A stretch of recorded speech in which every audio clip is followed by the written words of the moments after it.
നാരങ്ങ മാങ്ങ പുളിയിഞ്ചി വെറ്റിൽ വെച്ച് നാരങ്ങയോട് പുനരതിരെതിരൊന്നുമില്ല.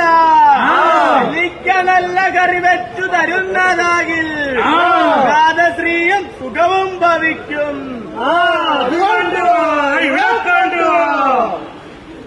ദേവരാജനുടെ ഭാര്യമാരിൽ ഒരുത്തി കണ്ടുടേ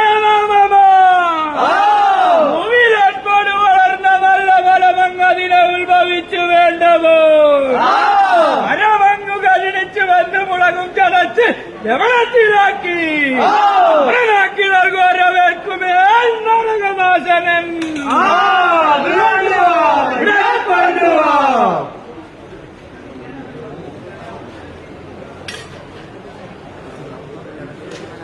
ദശവച്ചു വച്ചു 17 വെട്ടും 14 മുത്തുള്ള ഒരു സംഖ്യ ചൊല്ലിയാൽ